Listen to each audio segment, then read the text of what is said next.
prospecting to generate listing appointments. That's exactly how Greg Harrelson got his start in real estate about 30 years ago. Today, he leads an organization operating in 5 markets with 9 offices, doing nearly 4,000 transactions per year. And there's one truth that hasn't changed in that time. The key to doing more business is simply talking to more people. And something that hasn't changed in his daily habits, he prospects alongside his agents every day from 8 to 11 a.m. Some things to watch or listen for include the 3 characteristics to look for in your next real estate team member, the 4 things that every brokerage or team needs to provide agents, what's been lost in the real estate industry and how you and your team can recover it, his 10-80-10 approach to leading and managing an organization, how to find the right coach, and how to become more coachable yourself, why teams emerged, how they accelerated, and what their future is, his approach to driving per agent productivity after an acquisition, and why he's coaching religiously right now on pricing presentations, price reduction presentations, and listing extension presentations. I know you'll enjoy this conversation into philosophy, into fundamentals, into connecting and talking with people, into prospecting to generate more listings with Greg Harrelson. No matter where your business is today or where you want to take it, you'll get there faster and more profitably with an operating system. Welcome to TeamOS, your guide to starting, growing, and optimizing a real estate team. Here's your host, Ethan Butte. Greg, I first learned about you and met you at a Maverick Mastermind event. I loved what you brought to the stage. We'll bring a little bit of that conversation, but we'll do a lot more than that. So thank you so much for joining me. Yeah, thank you. I'm excited to be here with you. I really am. Cool. Well, the standard opener on Real Estate Team OS is this. What is a must-have characteristic of a high-performing team? Desire.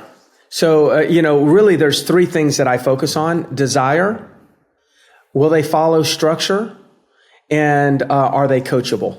But the first one is desire. None of those are things you can try to enhance those a little bit, but I feel like those are somewhat inherent to the person. Is that about right? Yeah. So desire, so I can inspire, but I usually can't create desire.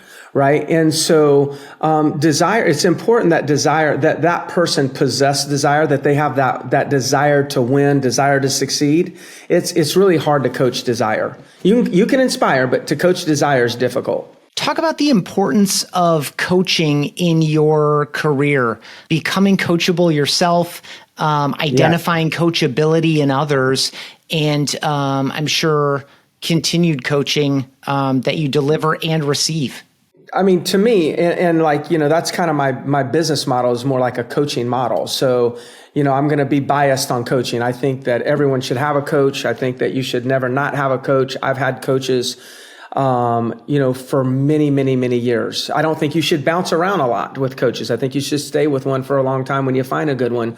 So to me, coaching's a critical component because, we're either, as real estate professionals, I will call ourselves participants, but the participant cannot see what the observer can see.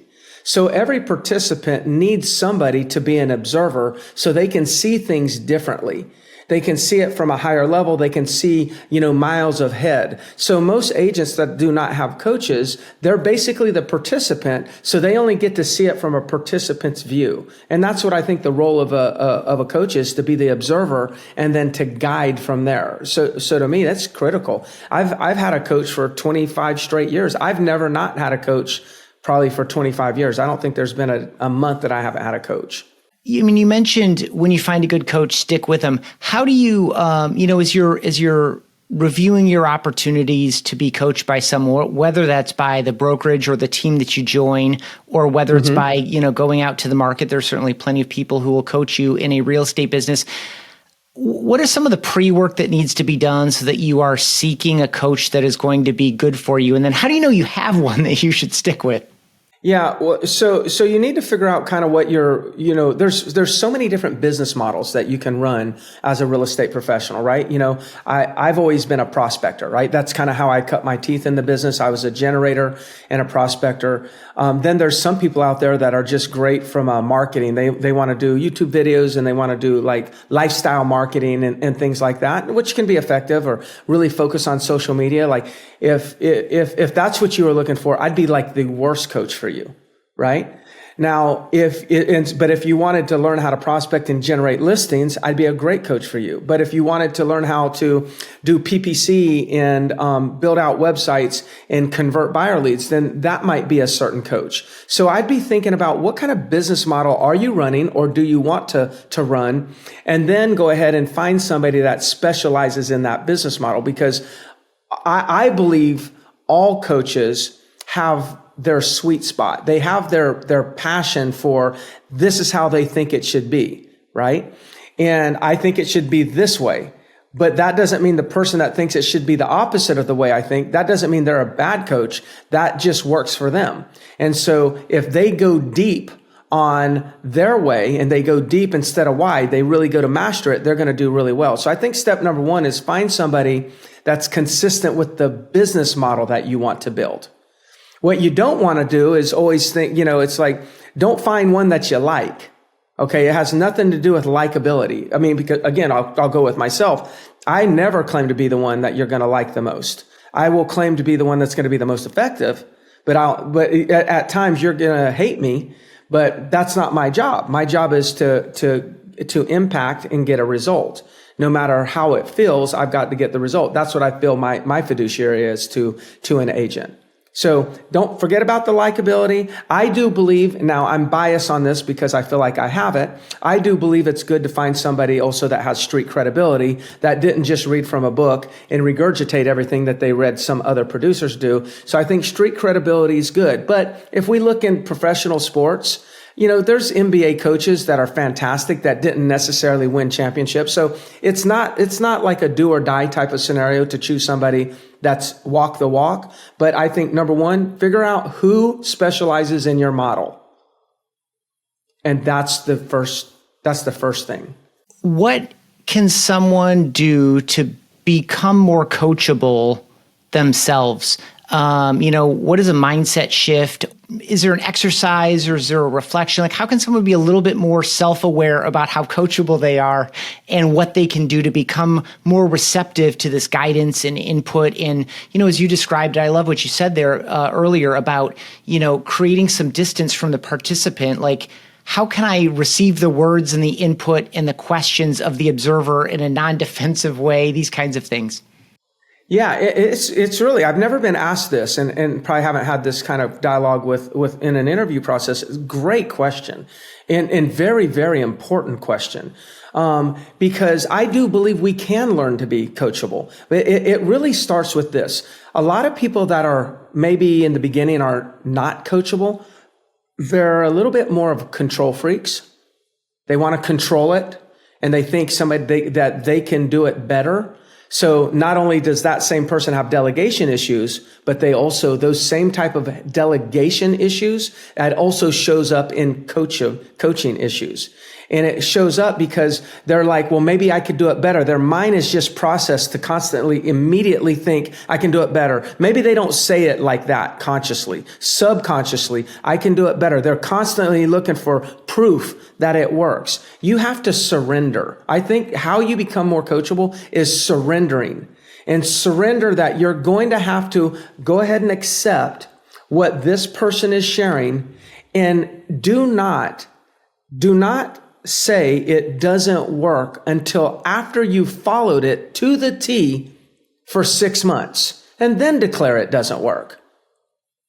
But to me, what is the thing? Surrender. You got to surrender. And if you find yourself when the coach, there's a difference in asking a question to gain clarity of your coach and questioning your coach.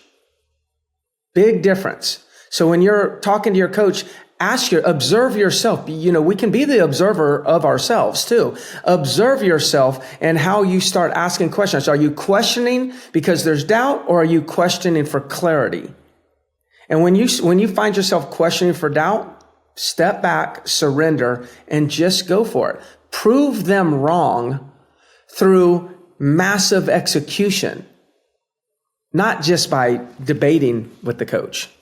Yeah, those are expensive debates as well. It's non-productive in a variety of different ways. Yes. I want to you've built a really incredible organization. I want to get into the details of it, but before we do, I'd like to start high level. I don't know that we can peel these two things apart, but as someone who's been in the industry for a few decades, I would love your perspective on kind of the history and maybe a projection toward the future of the team model in particular. Like, when did it come onto your radar?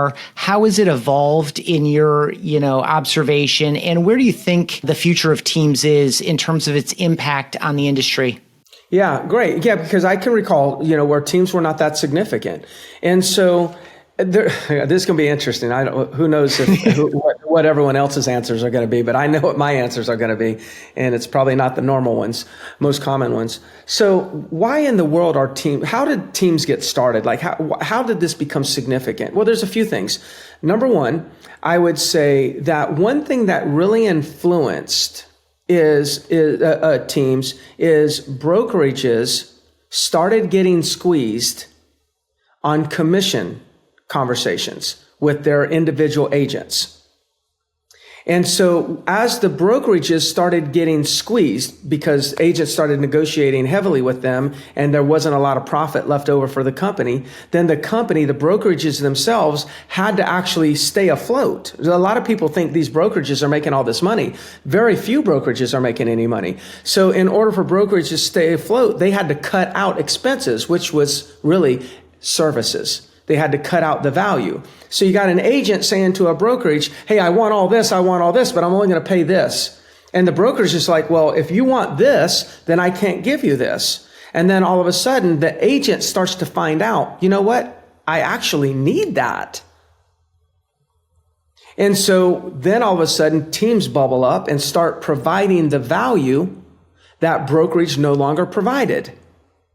And you start to think, well, how could a team provide it and still make a profit if a brokerage can't provide it and make a profit? Well, the answer to that is that the team falls under the brokerage and actually takes and is able to push expenses like lease expense, liability insurance expense, and all these things no one thinks about from the brokerage standpoint.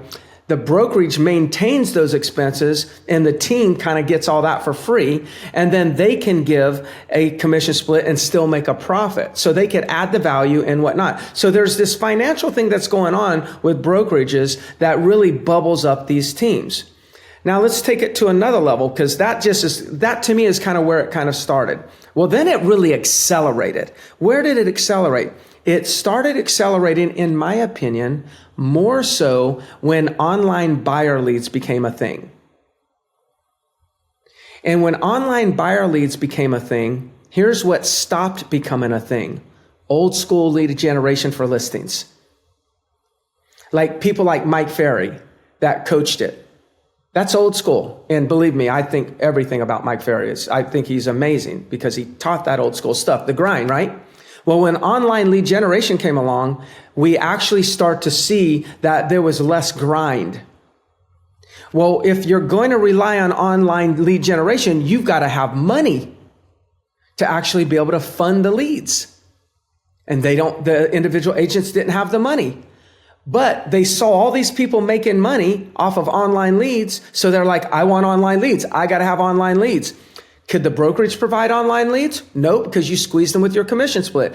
Agents negotiated too good of a deal with their brokerages, so now their brokerage can't provide anything. But they need it, and they don't have the money to afford it. So what do? They go work for a team under the same brokerage, and now they've got a worse commission split with their team than they would have had with the brokerage. The hell's going on here? This is the chaos that's going on. Now, where is it going in the future? It may continue down this path because now the teams, well, what's interesting is we see a lot of teams going back and now getting their own brick and mortar brokerages. We're starting to see that a lot more, especially when there's these virtual franchises coming on. We're starting to see it was like everyone rushed to virtual. We don't need offices. And all of a sudden you start to slowly see them. Well, gosh, now I see an office that used to be a virtual company. Now there's an office. What's going on? Now it's coming back around and teams are going almost acting like brokerages. But I think the team concept with somebody being a leader and having other people come in and offering service, I think that's here for a long time. I don't see that phasing out. But I do think that bigger teams really are brokerages. It's just that no one wants to call themselves a brokerage because that seems like that's kind of like old school. Oh no, we're a team. It's just all word vomit. Yeah, there is a lot of, you use the word chaos at some point in that passage, and there's definitely a lot of that. And it's just people trying to figure out what is the next iteration of this and trying to figure out how do I stay ahead of the margin. And there are a lot of different things in play there. When you talk about agent value, a couple of things that are obvious are training and coaching, yes. Which, and let's just include accountability in there to some degree of like, if I'm solo and I'm not accountable to anyone, and I don't have a coach, who knows what's going to happen? It's probably not going to be as amazing as if I do have some level of accountability. So training, coaching, accountability, certainly technology and me not having to think about or implement any of that stuff. I just plug right in, sit down, get my logins, get some training, and I'm off and running. So I don't even need to worry about that because let's say I'm not a tech person. Obviously, you have specialists supporting and providing some leverage at a variety of positions, whether that's an ISA team or a really rich transaction coordination function or whatever. But like, what are the key buckets of value when you think about a team that's delivering value in a way that a brokerage can't afford to? Is it those things and more? I think it's four things. Okay. And great question again. And so I think the question, I'm going to reframe the question in my version of your question. What do agents value? Great.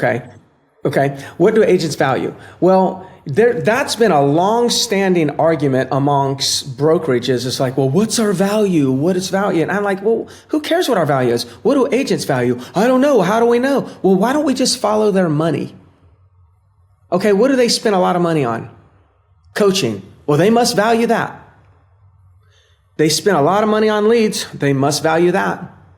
They spend a lot of money trying to figure out how to hire assistants, transaction managers, processors, VAs. So they spend a lot of money on transaction management. And they spend a lot of money on marketing. So if we look at marketing, transaction management, leads, and coaching, that's where a significant portion of their money goes. They don't really value technology because everyone has it.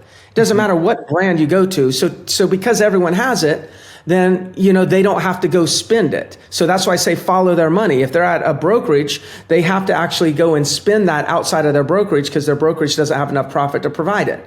That's what takes them to a team. So it really comes down to leads, coaching, transaction management, and marketing.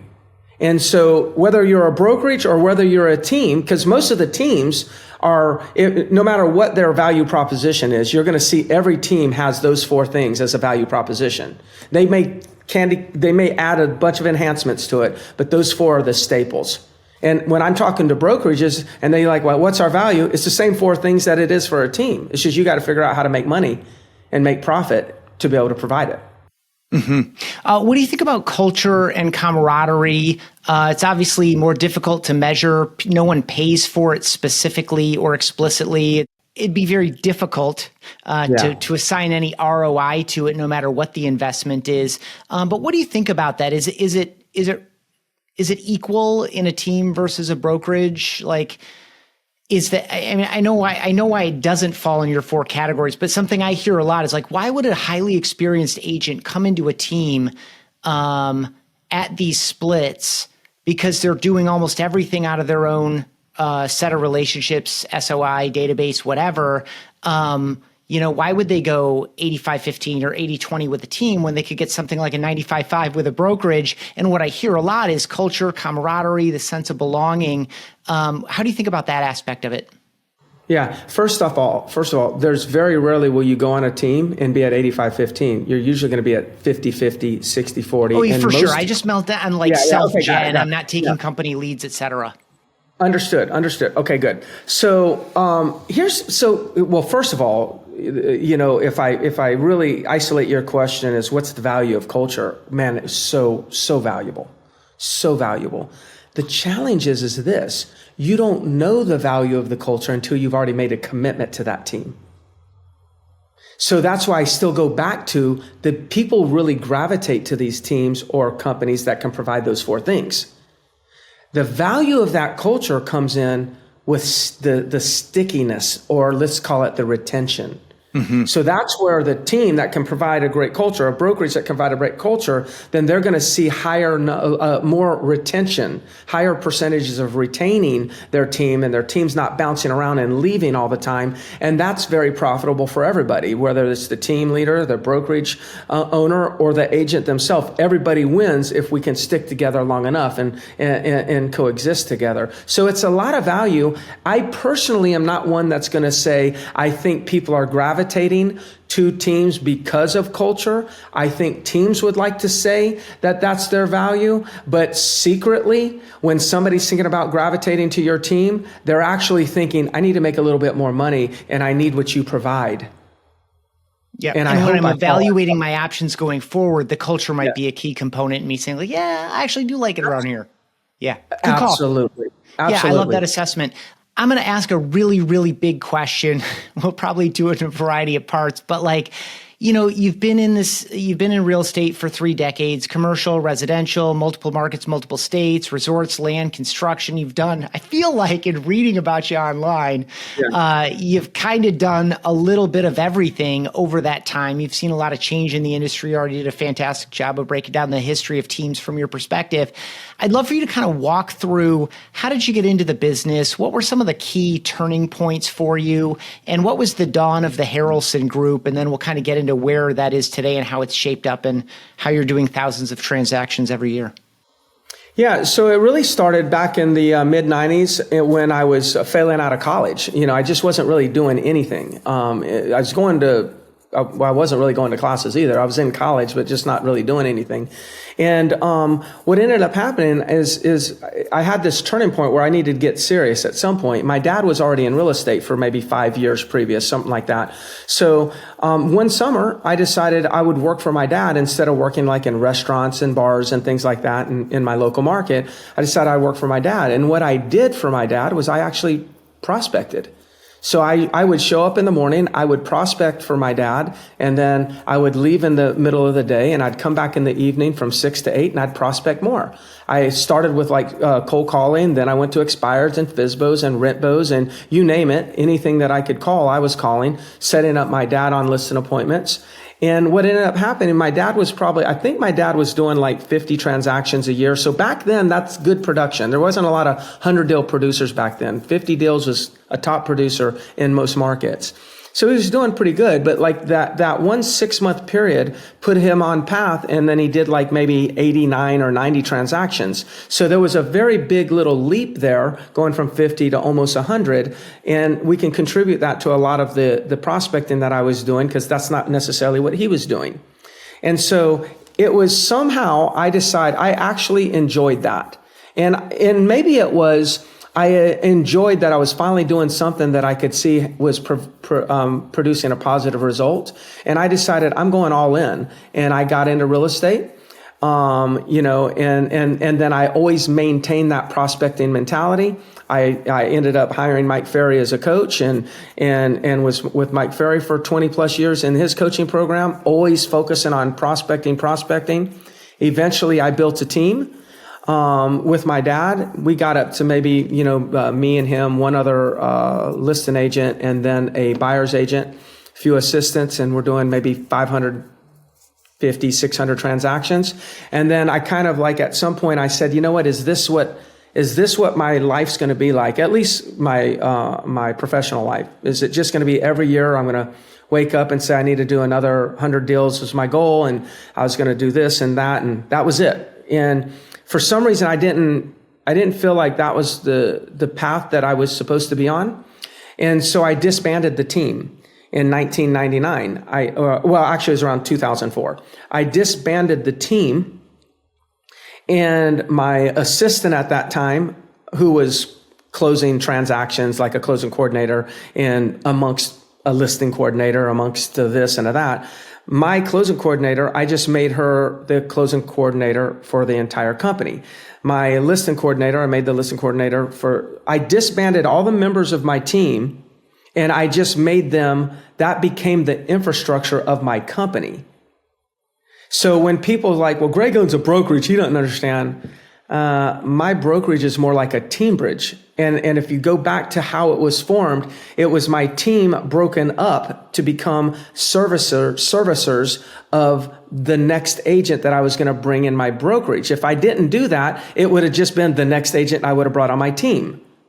So still today, the company functions like that. When an agent comes in, they've got listing coordinators, a graphic design, everything's there, and it's part of the package. It's not a la carte paying for this. It's all there, just like it would be for a team. That's how my brokerage is run.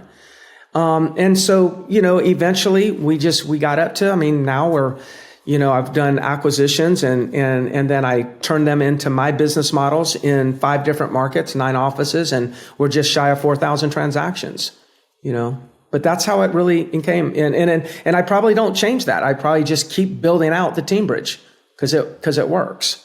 Fantastic job summarizing a lot of things in one concise package there. In the growth to, I think you said 9 markets or 9 offices. 9 offices, 5 markets, yeah. What has the balance been, say, over the past 3 to 5 years in terms of actively recruiting agents into the brokerage, into the teamerage versus acquiring agents into the teamerage? I focus on both.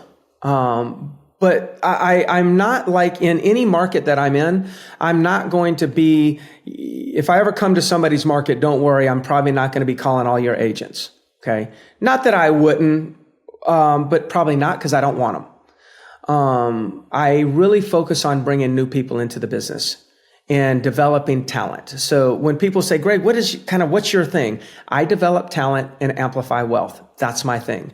And so it's easier for me to take somebody brand new out of the real estate school that's never done a transaction and get them to 35, 40 transactions in their first year than it is to take somebody that does 15 deals a year and get them to 40 transactions.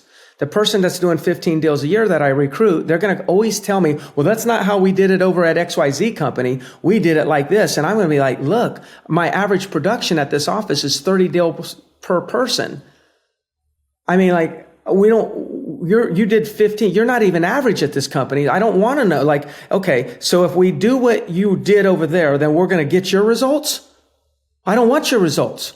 And so how do you have that conversation? In other words, you have to break them down, not confrontationally, but I think of a pot of clay. I think a clay pot.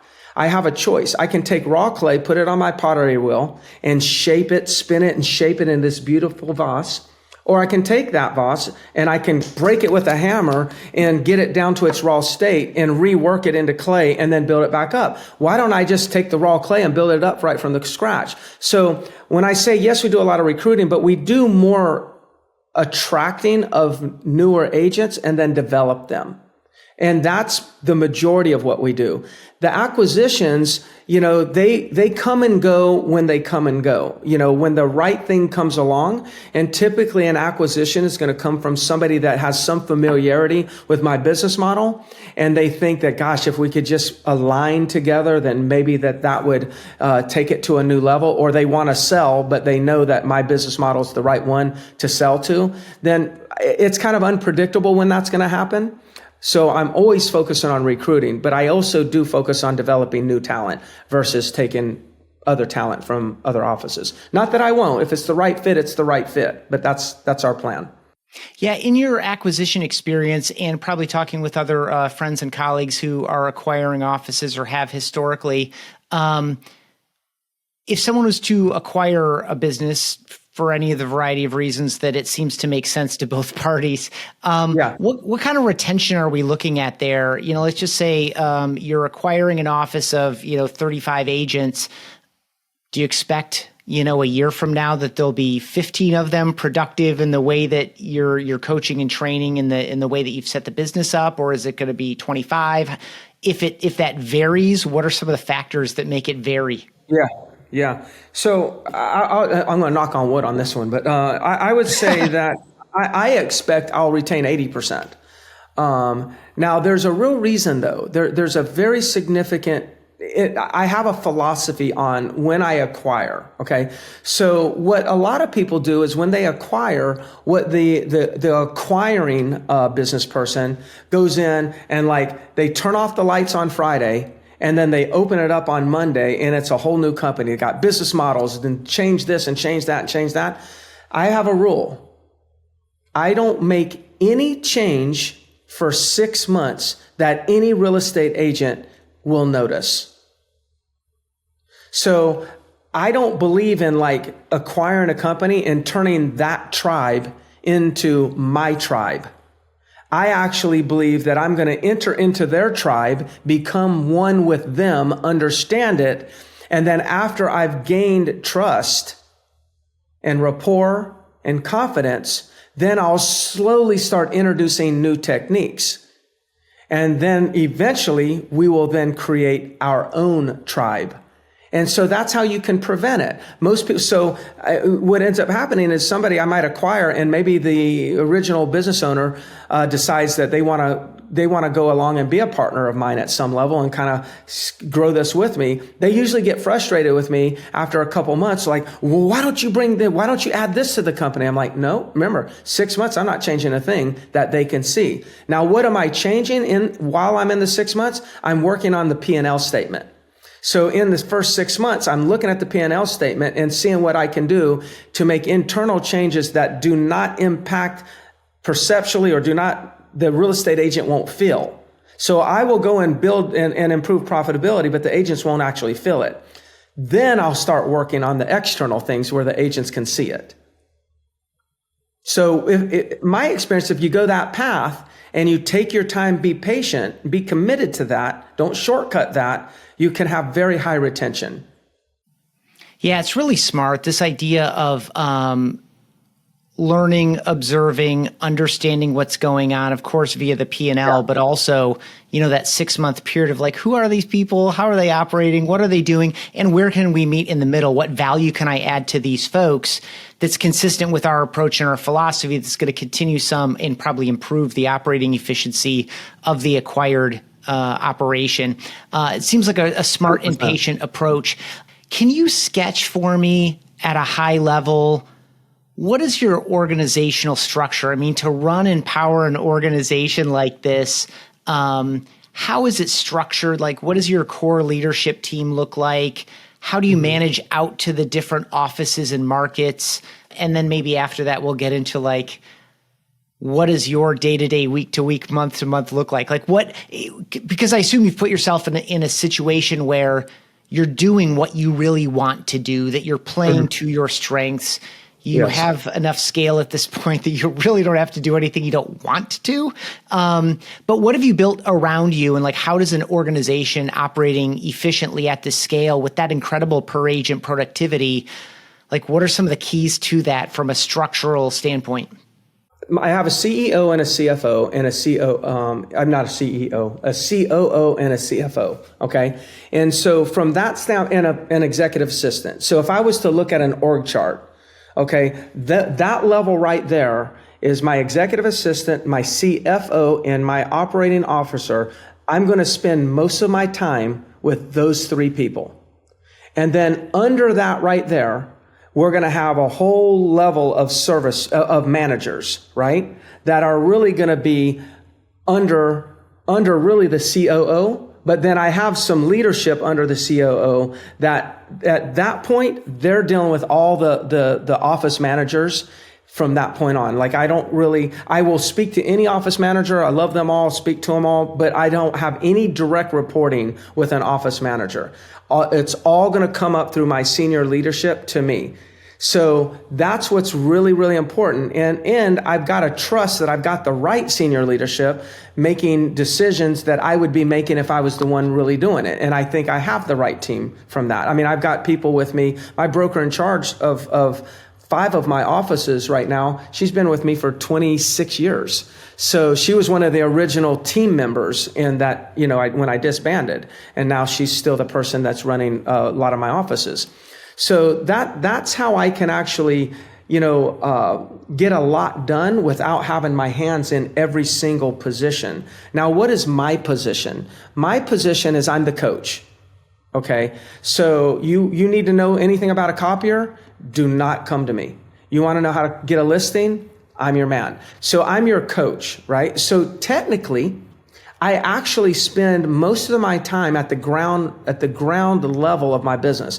I spend my day my routine is I get into the office around 7:30 to 7:45. Depending on what day it is, 3 days a week, it's at 7:30. At 7:30, that's my first coaching session for 30 minutes with agents. After that coaching session at 8 o'clock, I'm actually standing up in a prospecting station in the same room all my agents are in. At 11 o'clock, I leave that prospecting station and I go do whatever's in my schedule. And they leave that there because that's the goal, is 8 to 11 is prospecting time, right? So if you think about it, every day I'm doing the same exact thing that I did when I first started building my business in the late 90s. I haven't changed because that's what I love to do. That's my passion. I develop talent and amplify wealth. Why, Greg? Well, why do you still show up and do prospecting? Because I believe by leading by example. People don't do what you say, they do what you do. You can tell your child to not smoke cigarettes all you want, but if you smoke in front of them, they're smoking cigarettes. But if I'm going to tell my child don't smoke cigarettes, I shouldn't be smoking them either. And so I believe in that philosophy. So I stay at the ground level. I have an executive team at the top level, but I meet with my executive team and I have to, yes, I'm guiding. I'm the visionary and, and they're doing all the integration and implementation and everything else. That's kind of how I run the operation. And I let them do their job. I let them do their job. My job is, I have this rule called a 10-80-10. If you think about a 100-yard, a football field, that's 100 yards. And let's say we're at one side of the football field. My job is to spend 10% with my team communicating my vision. Then they take that vision and they take it for 80 more yards. And then they call me when they get 10 yards away from the end zone and they say, Greg, all right, we've got it here. We're about ready to take it into the end zone. We just want to make sure that you look at it and approve it before we take it all the way in. I look at it and say, can you make this one change? Boom, they take it into the end zone. So I'm involved in the first 10 yards. They take it 80 yards. I'm involved in the last 10 yards. And I'm very committed. And they love it because I'm not in their way and getting involved in their creative, in their creativity. Really good. So this surrender theme comes back again. I mean, you could get involved in the day-to-day, the CFO or the COO, but you've hired them for particular reasons and you're letting them do their thing. They're better than me at that stuff. I'm right. COO. That's why you hired them, or else you'd be the COO. Yeah. I would have been, if I would have went to corporate America in some sort of managerial role, I would have been fired so quick. There's no way. Yeah. That wasn't me.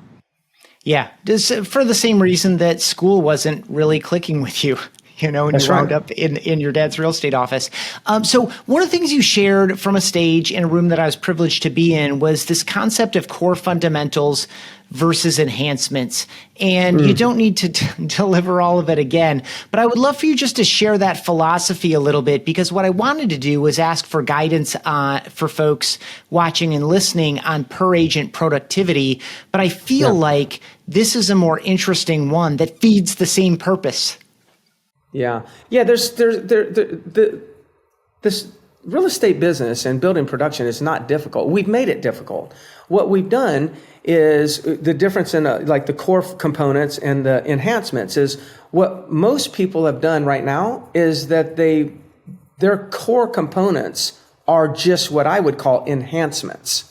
Now, what's a core component? Look, there's never been a transaction that's closed that didn't originate with a contact. Like no matter how you did it, Whatever the source was, it started with a contact. So if we just take that basic thought, then a contact is just talking to somebody.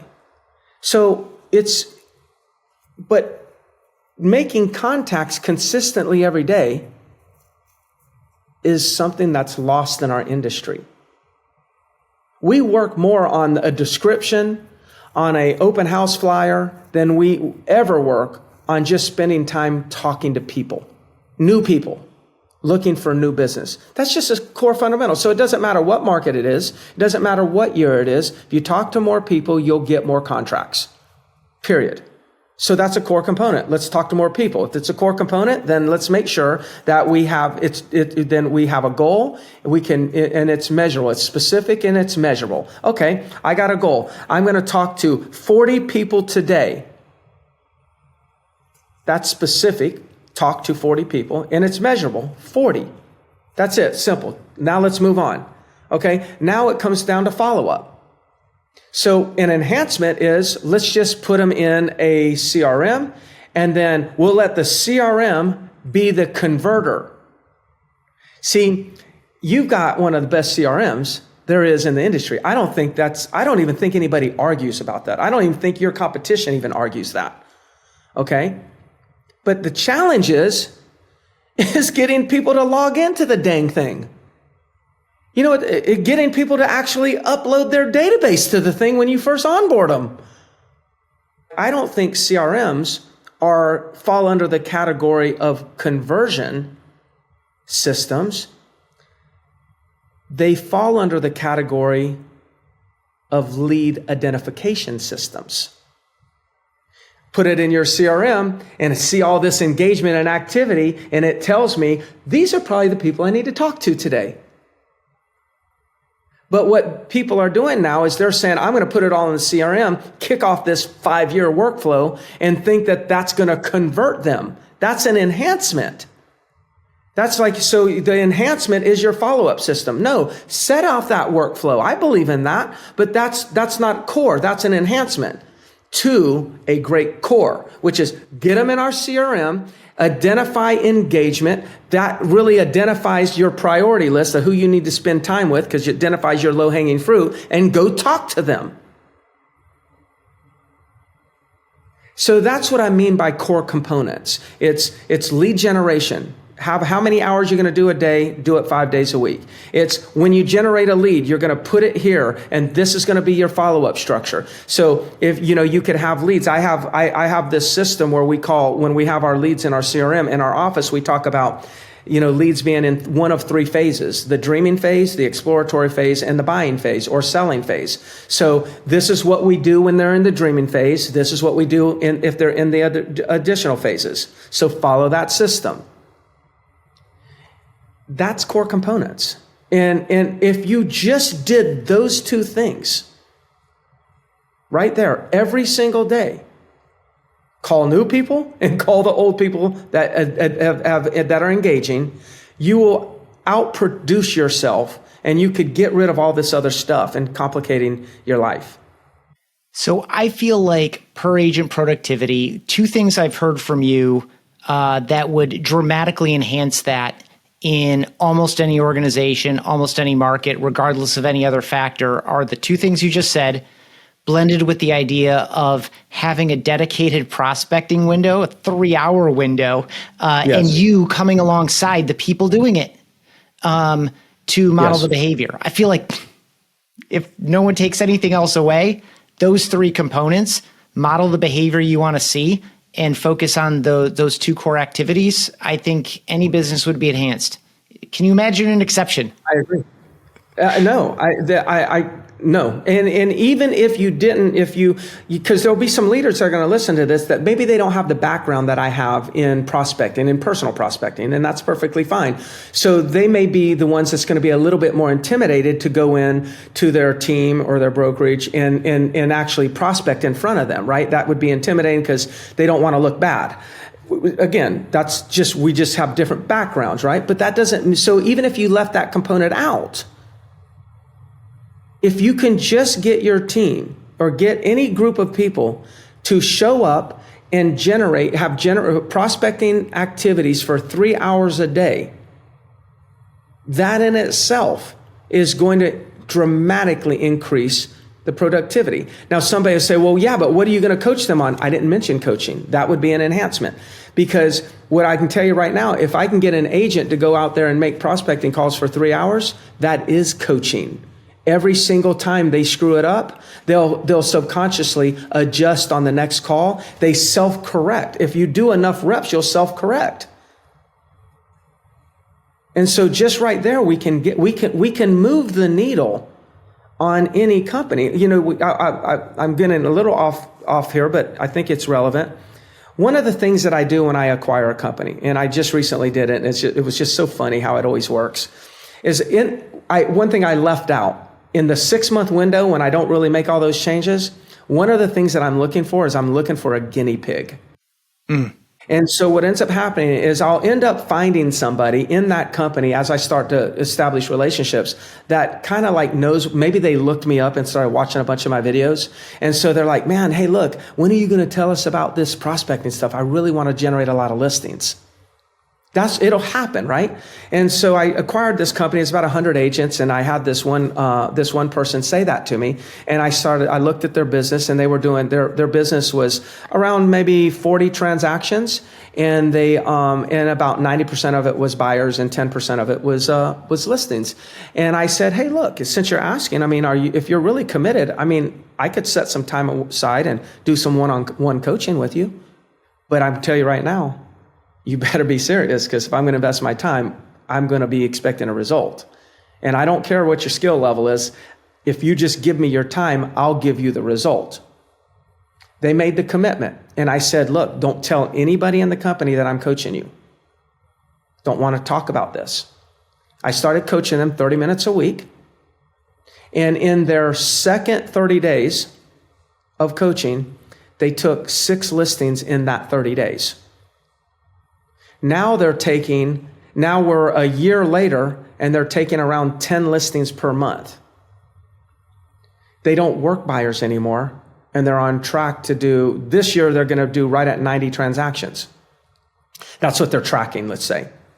Mm-hmm. And so then guess what happens? Now, instead of me trying to go to everybody in the company and say, hey, you guys should follow me, they're going to these people and saying, what in the world are you doing? Oh, I just do whatever Greg says.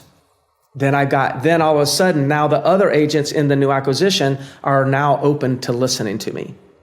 I love it. And that person is also much better prepared because of the time you invested to teach that to other people in addition, right? So your philosophy spreads not just through your own one-on-one time, but throughout the organization in that way. 100%. Greg, this has been awesome. Your time is obviously super valuable, so I want to honor it. And you also covered kind of a zone I wanted to touch on there with regard to fundamentals, which is essentially an effort versus skill question. And it really is, you obviously have a bias toward the effort, like do the activity, the skill will happen. You can also coach it. But the most important thing is the effort, the activity, and the consistency of it. Yeah, I think I'd be remiss if I didn't add this. So if you ask me this question, is there a fundamental that you haven't had to do in a while that you think you're going to have to do again? What would that be? Because there are some fundamentals that come and go depending on markets. Oh, interesting. Yeah. Okay. And that fundamental that everybody listening to me right now, you better go back to the drawing board and master this one fundamental: price reductions. Price reductions. Because inventory is growing, average days on the market's growing. So that means as you're going to get more listings, you're also going to have more listings failing to sell. And we do not want to do that. We want to make sure when we get listings, they sell. And you can sit here and say, yeah, I'll just price them right. Yeah, okay, whatever. If the market was to decline, then your price right today is not price right in 30 days because the market actually could go below where it was in a 30-day period of time. I'm not predicting that the market's going down, but the data's already there. That 35% of properties in the MLSs right now have been reduced and they're still sitting. So they're going to need more reductions. So I would be going back to the drawing board, all teams, all brokerages, all agents, study how to communicate and earn the right to ask for price reductions. so you can lose less of your inventory. Just one more fundamental. We didn't have to use that during the pandemic, right? So I didn't even coach it. But I am coaching religiously right now on pricing, presentation, and price reduction presentation. And listing extensions presentations. Are you teaching that at realestatesalessolutions.com? I do, yeah. I have a program called Agent Success Academy. It's under the umbrella of Real Estate Sales Solutions, and that's what I coach them. So what I do is I coach my agents all this stuff, and then I have an Agent Success Academy where I coach agents outside of my companies. Cool. I'm sure you lit a bunch of people up, but I have a bunch of, because you spoke a bit to some very specific tactics under this strategy, but I'm not going to ask you to restate that here again for the sake of time, but I want to make sure that anyone who's interested knows where to go to find it. I found it super, super compelling, and it's a way to get listings moved sooner than later through like a regular cadence of calls with particular messaging. Greg, is there any, just as a parting question, any advice you would give to someone who's very, very early stage? Let's say they have 3 to 5 people in their organization. They're trying to figure out, where do I want to take this thing? If I do want to grow and, try to, triple my organization size, by headcount and ideally, more than that by production. What kind of questions would you ask them, or what kind of guidance would you give them, or what kind of encouragement or caution might you provide them? One of the mistakes that I see newer teams making, people that have the aspiration to build out, a big team or, a profitable team, however they would describe it, is, you said something about earlier about, Greg, you probably do what you want to do, what you feel passionate about, what you feel like you're good at, right? Well, a lot of times what ends up happening is somebody wants to build a team and then they think they have to be something other than who they were. So maybe they were really good at converting buyers, an online buyer lead conversion. Maybe that was their thing. But then they develop a team and they say, okay, I'm going to develop a team. Now I need to be the CEO and I need to have, these people do all these things, which is part of that is correct. But what I've always said, don't delegate the core components. Stay involved with the core component that made you successful, and then delegate the management. So, because a lot of teams, their team leaders were good producers. Then they became team leaders, no longer a producer, and they wish they didn't have their team because they could make more profit if they just went to producing. Well, so here's to me how it works. How about you create a team, keep producing, delegate the management. Now you're leading by example, and you will be so profitable. It'll be extraordinary how much profit you can make, because not only do you have the profit from your own, whatever you're going to make from your stuff, but that's where your per person production is going to come from. It's going to come from now you're leading by example. I think everybody in my company, and this is not anything negative, and I hope they don't feel intimidated by this. I say it to them, so it's not that they haven't heard this. None of them would ever challenge me on a listing presentation. 0 chance. I am just as current and relevant on a listing presentation today than I was 25 years ago. I'm better today. Most team leaders are not better today. They couldn't go out. I could get off here in 5 minutes. I'll nail a listing presentation right now. And so I say that with this message. My team knows that too. And therefore, I'm relevant to them because they've got something that they can learn from me. And so when you remove yourself from the core and just become team manager, team leader, then one of the main things that was attracting them and inspiring them to go with you, they don't actually ever see you demonstrate. That would be my message to people that are building out these teams. I love that. And just a quick, I tend not to do this too often, but I'd be remiss if I didn't point anyone watching and listening at this point If you go to realestateteamos.com/subscribe, one of the things you get straight away is 2 subscriber-only episodes. One of them is about how to leave sales production successfully, and the other one is why to stay in sales production. And what I did was I took different people's perspectives, some of whom had left sales production and some of whom are still in it. And the most common theme is one you just echoed there in terms of staying in production is, if I am to coach and be relevant to my agents, I need to do it. Some of it also, too, is the financials. Some of it is just being in touch with the market in a way that you are one step removed if your impression of the market is based on your conversations with people who are out in the market versus you being out in the market yourself. And the people who leave sales production, what they really prefer to do is the leadership and management specifically, and they just happen to be real estate agents in advance of that. And so they're pursuing their own kind of core fundamentals or their interests or their passions. So much good advice here. I appreciate you spending almost an hour with me, Greg. I wish you continued success. For anyone who's got here, I already mentioned, we already talked about the Academy inside realestatesalessolutions.com. But if someone wanted to learn more about you, connect with you, continue learning from you, where would you send them? I tell them, go find Real Estate Sales Solutions on Facebook, because I'm always producing content, free content and videos, and dumping it on there. And it's a great little community. It's one of those Facebook pages that I pay attention to. So if there's drama that's brewing and people are yelling at each other about commissions and NAR settlements, I just delete them. And I'm proud of it. So call it what you want to call it. So if you want to really go and get some just real raw, this is how we can make more money in real estate and enjoy the business a lot greater, then check that out. Real Estate Sales Solutions. You can direct message me from there. Cool. Wherever you are watching or listening, whether it's down below in YouTube, whether it's down below in Apple Podcasts or Spotify, or whether it's on the website where we publish all of these episodes, you can watch or listen at realestateteamos.com. I will have a link to that as well as Real Estate Sales Solutions. Greg, I appreciate you so much. Thanks for doing this, and I hope you have a great rest of your afternoon. Thank you. Let me tell you, you asked some wonderful questions. Great questions. I really appreciate the interview. Thanks for checking out this episode of Team OS. For email exclusive insights every week, sign up at realestateteamos.com.